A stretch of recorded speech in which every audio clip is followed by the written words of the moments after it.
Hey YouTube, kileydogg here.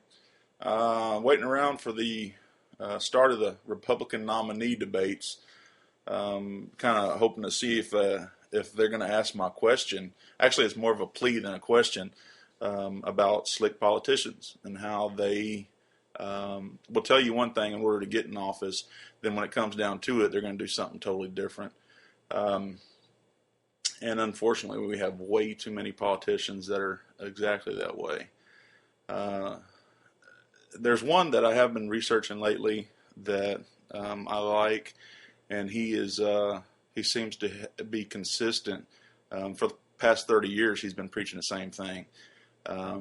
He's all for the Constitution, and I'm speaking about Ron Paul. I heard a lot of things about Ron Paul before I started researching him. How he was a nut, he's anti-American, all this stuff.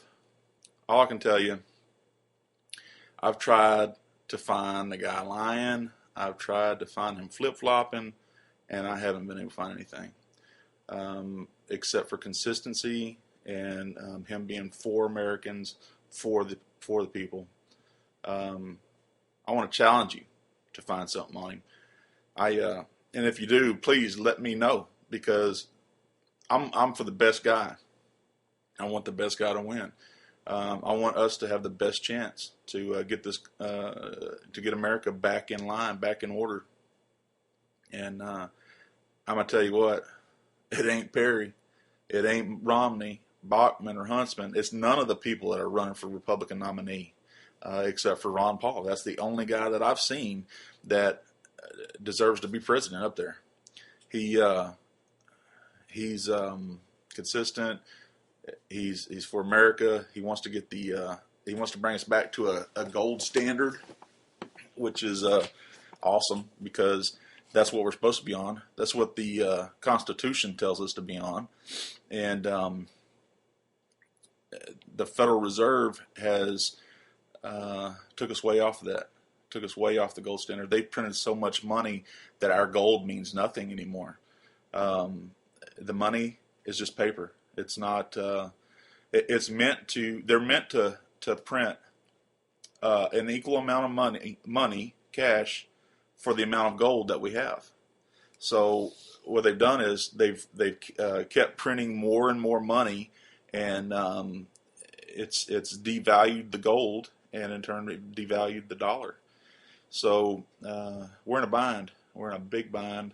And we borrow millions and millions of dollars from other countries to give to Israel and other countries. It's crazy the way they do things because we're borrowing money from China, say 20 million a week, and that's probably being really on the low end.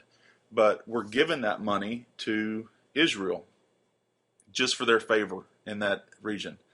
And Israel's the big boy on block over there. You know, they have the big army and the nuclear weapons and stuff like that, and they have it because of us. We've given them the money to beat the big boy on block over there, and thinking that they're always going to do what we want. Well, they ain't. They're going to end up getting with their brothers over there or whatever, and yeah, they've been fighting for 20,000 years, but we're in all of their business, and the Pakistanis, the Saudi Arabians, we're in all of their business. All the countries over there, we're in their business. Well, they're going to get tired of us, and they're going to say, hey, you know what, let's get this guy out of the way, meaning America, and then we'll go back to fighting each other. So, you know, just if you don't believe that, well, look at the way the last few many years have went. We started off in Afghanistan, started off in Iraq for Bin Laden, and we ended up in Afghanistan fighting those guys. Then we went into Palestine, whatever, to get Bin Laden, which was cool. I'm all for that. That's great.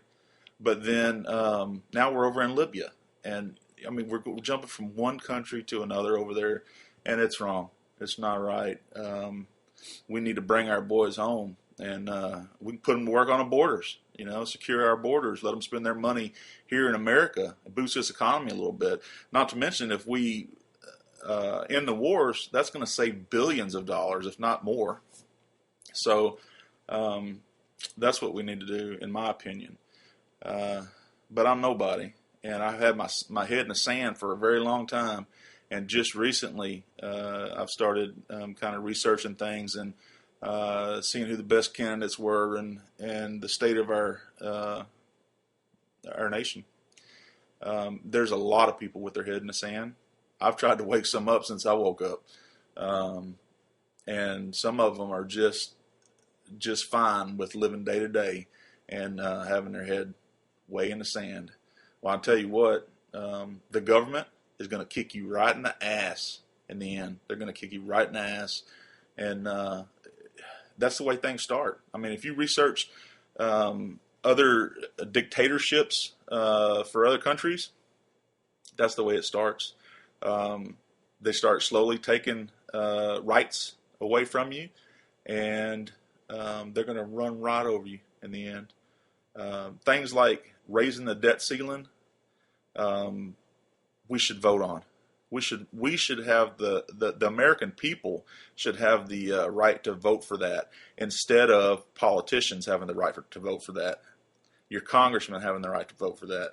I mean, yeah, that congressman is supposed to be supposedly representing us in Congress, but really and truly, they're not representing nothing but their own damn pockets. It's the lobbyists that are giving them hey, I'll give you $20 million to vote this way or whatever. We don't get any say in it. All we get to do is pick the person. I'm tired. I'm really, really tired of the way things are, and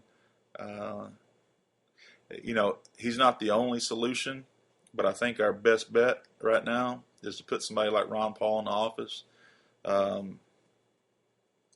The guy's for the Constitution, and you can't go wrong there. I mean, this country was founded on the Constitution. I think we're going to be covered if we did that. And if somebody, please, if y'all find something different with this guy that you can prove that he's not who I think he is, email me. There's something, man, because I'm all for the best person. But just with the research that I've done, he's it. He's the one. So rock and roll, and open your eyes, America.